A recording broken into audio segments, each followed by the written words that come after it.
everybody and welcome back to my channel. So a few people have asked me for a image processing tutorial in Photoshop. I'm not saying that the way I do things is completely correct or the best way, but I'm going to show you how I process an astro image in Photoshop. Now usually when I take an image, I stack and process it to begin with in Astro Pixel Processor. So for example, I'll stack the image, then I'll do a light pollution removal and a style calibration in APP, and then I usually take it over to PixInsight or Photoshop from there. But in this tutorial I'm going to take the stacked image from APP and go straight into Photoshop. Now, one of the first things I recommend doing before you do any sort of image editing on your computer is to do a screen calibration. Now, if I make myself a lot smaller, move myself out of the way, you can go to the Windows toolbar and type in Calibrate, and it'll bring up the Calibrate Display Colour tool. Now just notice that I've actually made the mouse on the display a little bit bigger, so hopefully you'll be able to see it when I'm pointing at different things. Anyway, if you run this tool, I'm not saying it's going to be perfect, but it might help with any sort of colour casts that you might have on your display. Another point to add is that some computers and laptops have a sort of nighttime display option where they sort of change the colour of the display to be a little bit easier on your eyes. Before you do any image processing, make sure this is switched off. So now I've got those first two tips out of the way, let's open up Photoshop.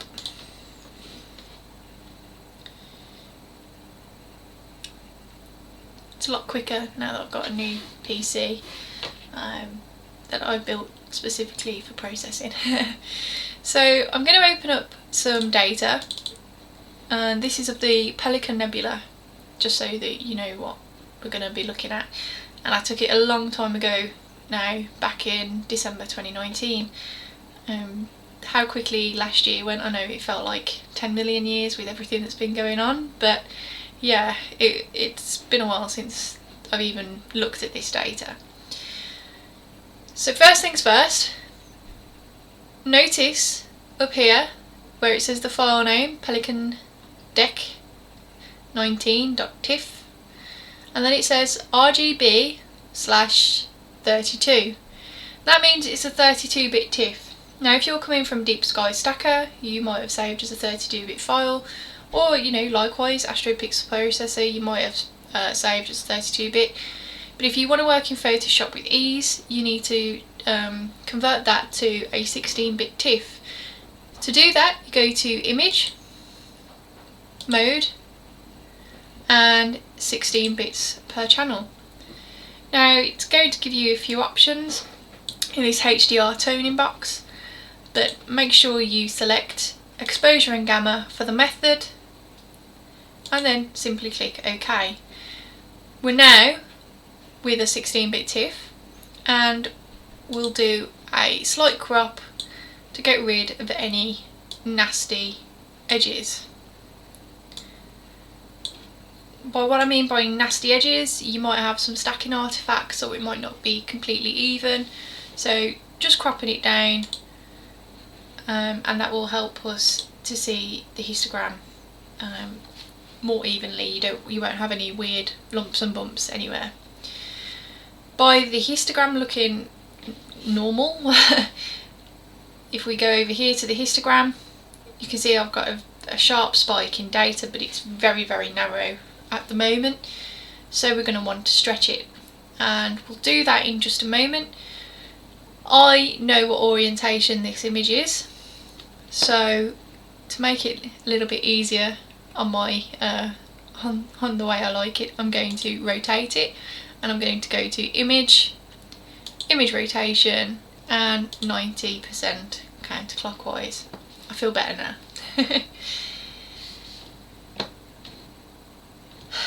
A really powerful tool of Photoshop, or just the way it works, is that you can use layers. So layers are exactly that.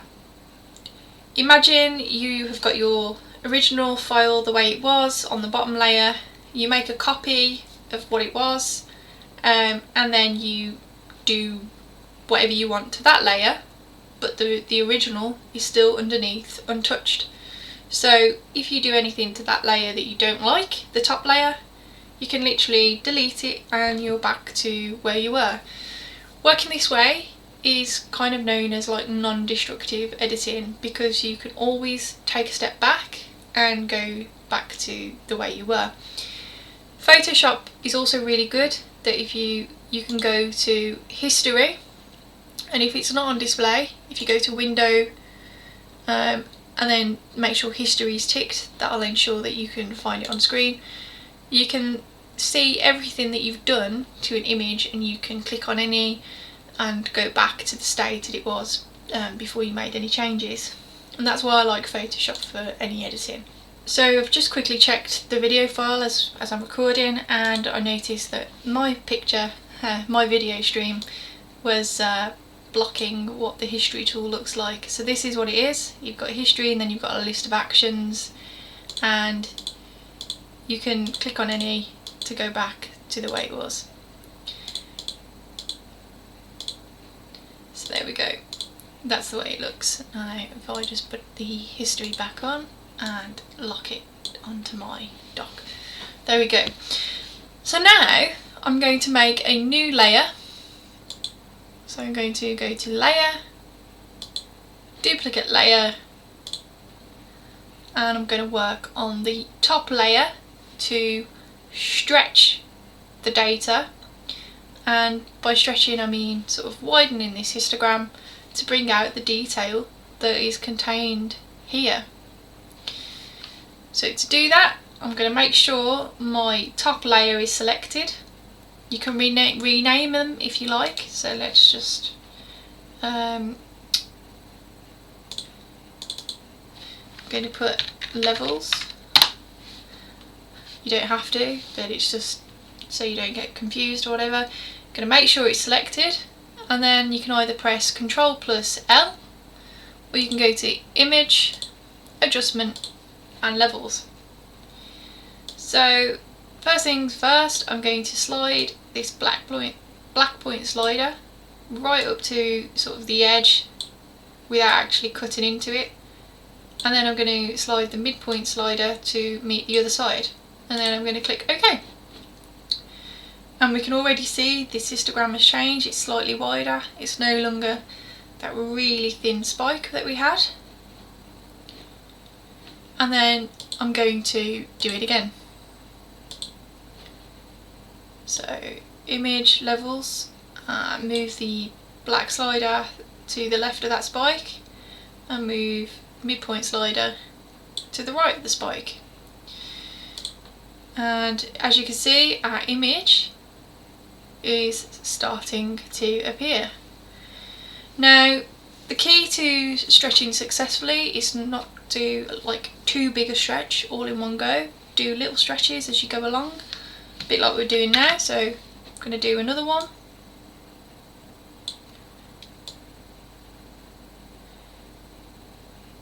And you can see here that some of it's gone a little bit too light. So I would say this is like the last stretch to do at this moment in time. So our image is looking pretty red, greeny kind of colour, and this is because it was shot with one of those sort of, it was shot with the Altair tri-band filter, which is kind of like a duo band filter. It lets through like H alpha, oxygen 3, H beta, and that's why our red and green channel is there's quite a bit of it. So now I'm going to try and even out those colours a little bit. First off, I'm going to merge down my image so that I've said okay, I'm happy with this stretch. I am going to merge down, so that is now my bottom layer. And to do that, it's only visible when you've got like another layer on top, but you right click and then you can select merge down. So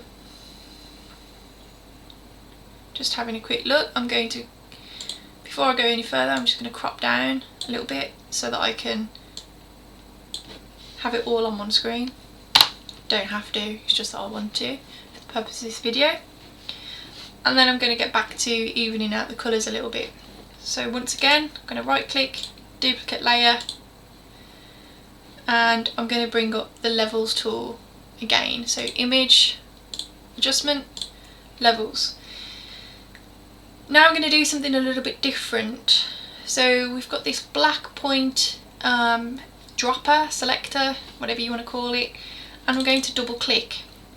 Now for default here, the red, green and blue values are set as 0, but if you set it at like something like 30, and I've seen some people set it at 50 or somewhere in between, you're kind of getting like a very sort of neutral blacky grey colour, which is what we've got here. So I'm going to click OK, and I'm going to make sure that tool's selected, and then I'm going to find a piece of my image where I think the sky should be that colour, or the background should be that colour. And I know in the Pelican Nebula this area here is quite dark, so I'm going to right click, make sure I've got a reasonable box sort of region of interest selected. So here I'm going to go for a 31 by 31 pixel box, and then I'm going to click in this area where it's meant to be very dark, and instantly the colours change and they actually look a little bit better, and I'm going to click OK. So our Pelican Nebula's really starting to pop out now, and we've got a lot of this dust, but the colours, to me, they still look a little bit odd. So I'm going to merge that down because I'm happy to continue working on that. And then I'm going to do a new layer, sort of duplicate layer, and I'm going to go to image, adjustments and hue and saturation. Now you could go for something really wild here, but for me I'm just going to try and even out, make this star look a little bit more blue, and also sort of, it kind of corrects the colours a little bit. This doesn't work for every image, so you have to try it. And then I'm just going to up the saturation just a little bit.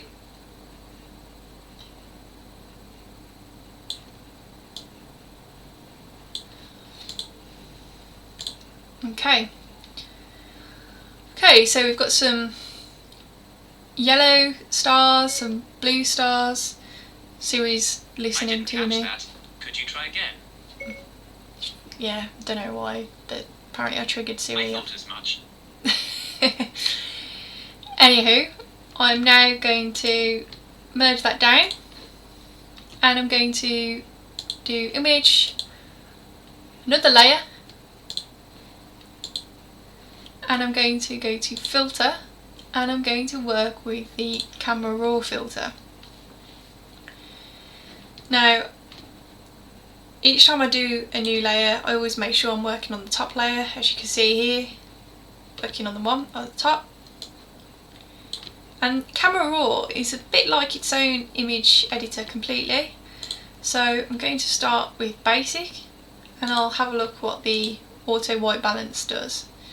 It makes it a little bit too blue down here in this corner, so I'm going to go as shot, and then I can tweak these sliders as much as I like, but I always think that less is more, to make some changes to the image. Now you'll notice if I go absolutely mad on the highlight slider, then this star, well, a few of the stars get completely blown out, so we don't want to do that.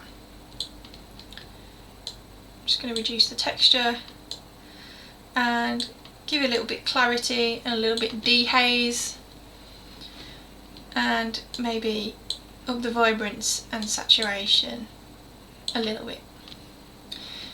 That star still looks a little bit too blue for me, So now I'm going to go to Colour Mixer, and this is where you can tweak the colours themselves. So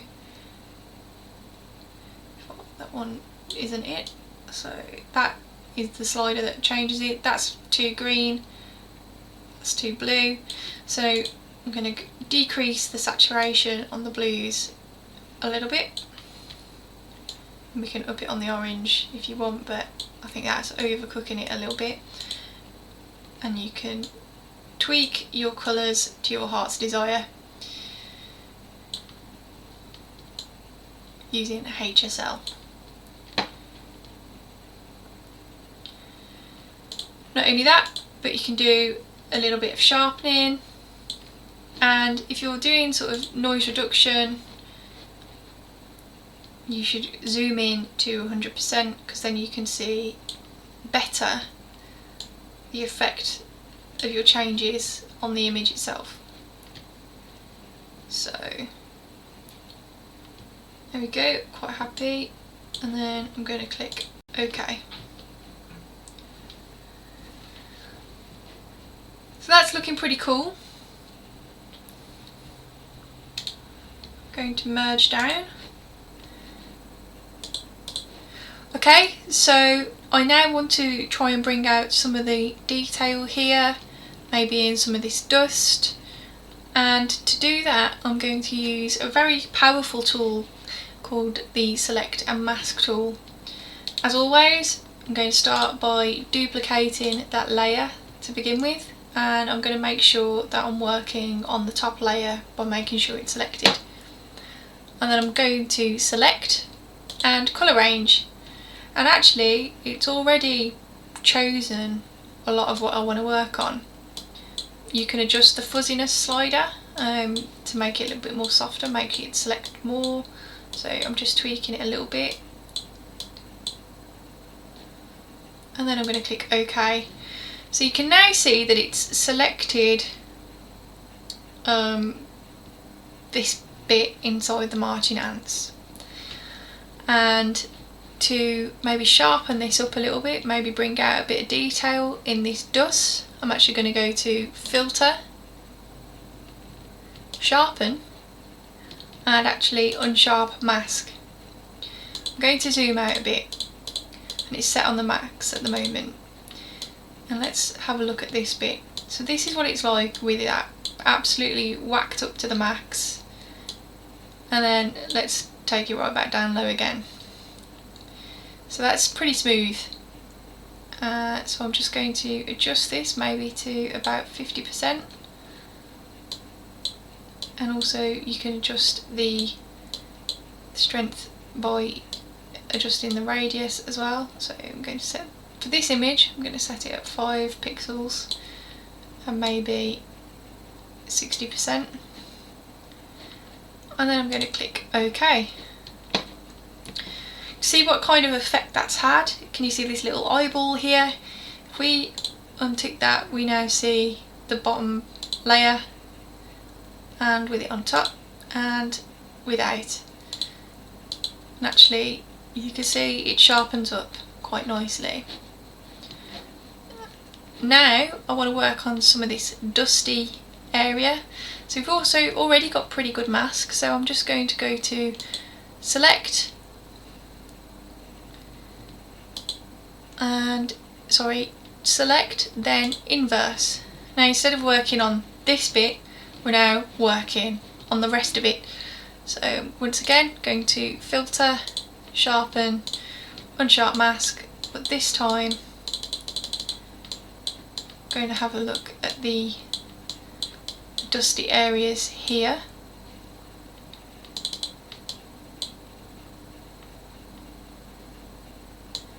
And you might be thinking, why doesn't she just apply it all to the whole of her image?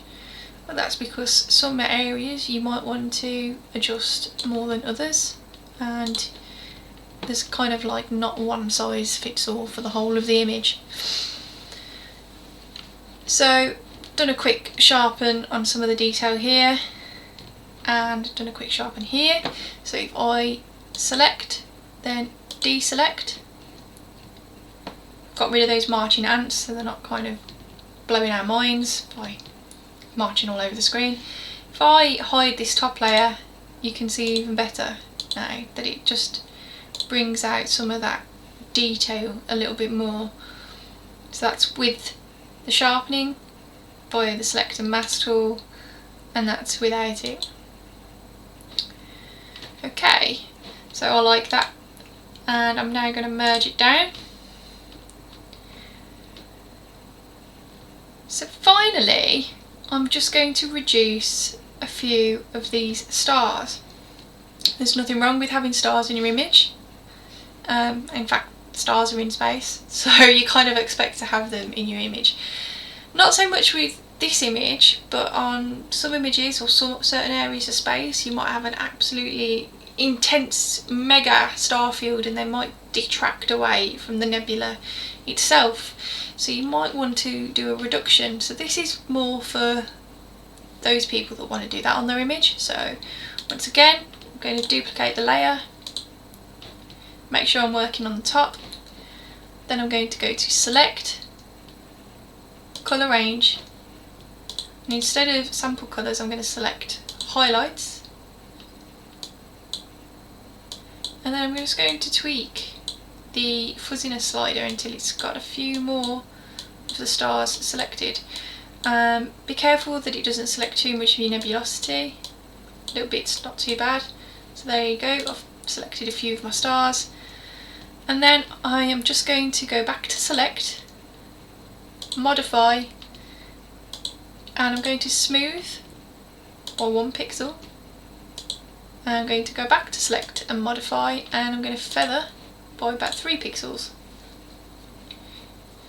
And now I'm going to go to filter, other, minimum. Now what's important here is for default it will actually be set on squareness. We don't want that. Make sure you change it to roundness, and that way you get the actual decimal point.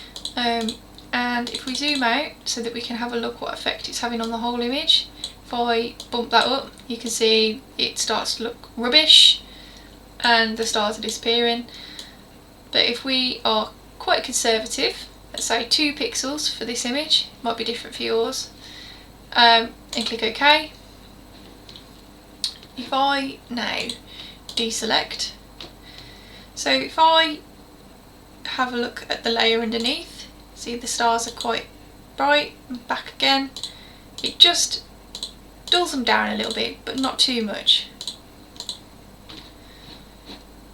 And then I'm going to merge down again. And actually, I'm pretty happy with that image, and I would be happy to post that online, and that's my image of the Pelican Nebula. One last thing to mention, if you've got more than one layer, so for example if you've got 3 layers, oops, sorry, duplicate layer, and let's add another one.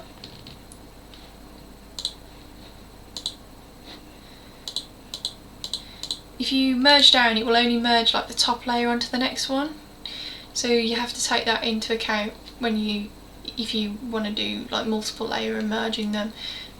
It might be more prudent to flatten the image, but always be careful before you flatten, because then all the changes you've made kind of just go onto your bottom layer. So that's it. And now saving, you can save it as a TIFF, but it will be probably quite a large file size. If you want to upload onto Facebook, that has a file limit of 25 megabytes, so you might want to resize the image. So to do that, you go to image, image size, and let's say it tells you the original size here, so it's 50, and I am going to click and go on to percent, and if I go to 75, 70%. That brings it below the file size limit. And one also thing to note with uploading to Facebook, it doesn't like TIFF images, so you're best off saving as a PNG, which stands for Portable Network Graphic. JPEG, you sometimes get weird artifacts, so yep, PNG, not TIFF for Facebook. And if you're uploading onto Facebook, it's less than 25 meg.